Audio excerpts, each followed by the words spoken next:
தமிழ்நாட்டில் 5 நாட்களுக்கு வெப்ப அலை வீசும் என்று வானிலை ஆய்வு மையம் எச்சரிக்கை. வெப்பநிலை 3 டிகிரி செல்சியஸ் வரை அதிகரிக்கக்கூடும் என்றும் தகவல்.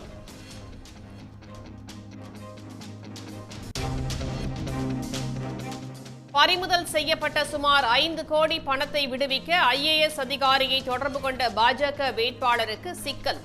சிக்பல்லப்பூர் பாஜக வேட்பாளர் சுதாகர் மீது மூத்த IAS அதிகாரி முனீஷ் போலீசில் புகார்.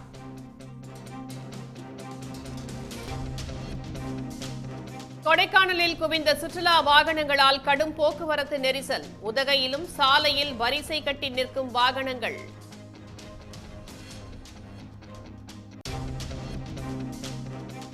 முதல் கட்ட தேர்தலை தொடர்ந்து 2ஆம் கட்ட தேர்தலிலும் பாஜக கடும் பின்னடைவை சந்தித்ததாக தகவல். தோல்வி பயம் காரணமாகவே காங்கிரஸ் தேர்தல் அறிக்கையை மோடி விமர்சிப்பதாக ப. சிதம்பரம் குற்றச்சாட்டு.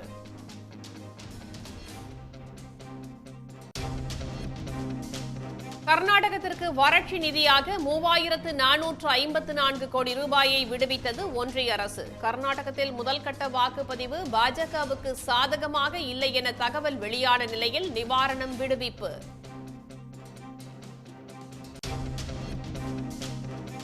புயல் வெள்ள பாதிப்புக்கு மாநில அரசு கேட்கும் நிதியை ஒன்றிய அரசு ஒருபோதும் வழங்கியதில்லை. அதிமுக பொதுச் செயலாளர் எடப்பாடி பழனிசாமி குற்றச்சாட்டு.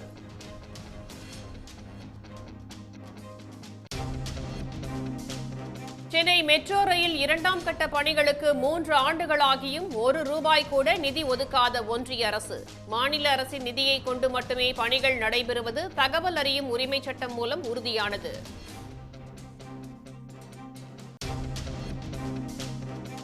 சென்னை நந்தம்பாக்கத்தில் +2 மாணவர்களுக்கான தினகரன் நாளிதழ் சார்பில் கல்வி கண்காட்சி. உயர்கல்வித்துறை அமைச்சர் பொன்முடி கண்காட்சியை தொடங்கி வைத்தார். உடனுக்குடன் செய்திகளை தெரிந்து கொள்ள சன் நியூஸ் பெல் ஐகானை கிளிக் பண்ணுங்க.